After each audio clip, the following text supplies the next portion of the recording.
Quinta-feira da oitava da Páscoa do Evangelho de Jesus Cristo segundo Lucas. Naquele tempo os 2 discípulos contaram o que tinha acontecido no caminho e como tinham reconhecido Jesus ao partir do pão. Ainda estavam falando quando o próprio Jesus apareceu no meio deles e disse: "A paz esteja convosco." Eles ficaram assustados e cheios de medo, pensando que estavam vendo um fantasma, mas Jesus disse: "Por que estáis preocupados e por que tendes dúvida no coração? Vede minhas mãos e meus pés, sou eu mesmo. Tocai em mim e vede. Um fantasma não tem carne nem ossos, como estás vendo que eu tenho." E dizendo isso, Jesus mostrou as mãos e os pés, mas eles ainda não podiam acreditar, porque estavam muito alegres e surpresos. Então Jesus disse: "Tendes aqui alguma coisa para comer?" Deram-lhe um pedaço de peixe assado. Ele tomou e comeu diante deles. Depois disse: "São essas coisas que vos falei quando estava convosco. Era preciso que se cumprisse tudo o que está escrito sobre mim na lei de Moisés, nos profetas e nos salmos." Então Jesus abriu a inteligência dos discípulos para entender as Escrituras. Ele disse: "Assim está escrito: o Cristo sofrerá e ressuscitará dos mortos ao terceiro dia, e em seu nome serão anunciadas a conversão e o perdão dos pecados a todas as nações, começando por Jerusalém, e vós sereis testemunhas de tudo isso." A experiência eucarística dos discípulos traz a boa nova para aqueles que ainda ficaram no medo e na escuridão. Jesus mostra-se presente para curar, sanar tudo aquilo que há de ferida ainda por causa do pecado.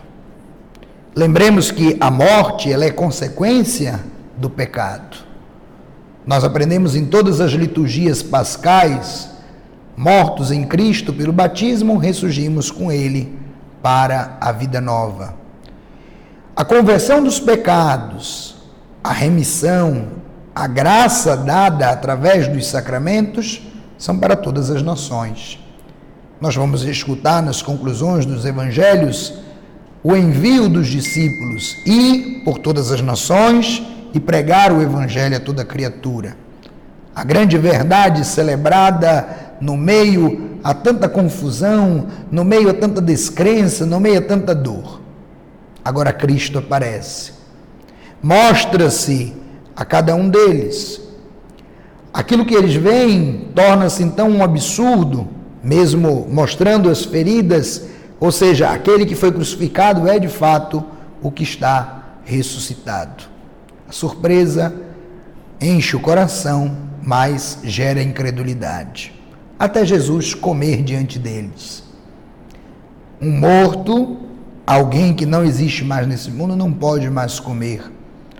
Ora, este homem que come diante dos discípulos cura a cegueira trazida pelo pecado, lá ainda no livro do Gênesis, quando a mulher come, dá ao seu marido e eles passam a ter uma visão do mal e da morte. Jesus é o novo Adão que agora come diante dos discípulos para devolver a vida nova, a vida primitiva, a vida da graça. Meus irmãos, possamos então achegar-nos também ao banquete da Eucaristia, comer com o Senhor, para então com Ele estar na glória da ressurreição. Que Ele abençoe o nosso dia e nos santifique. Em nome do Pai, do Filho e do Espírito Santo. Amém.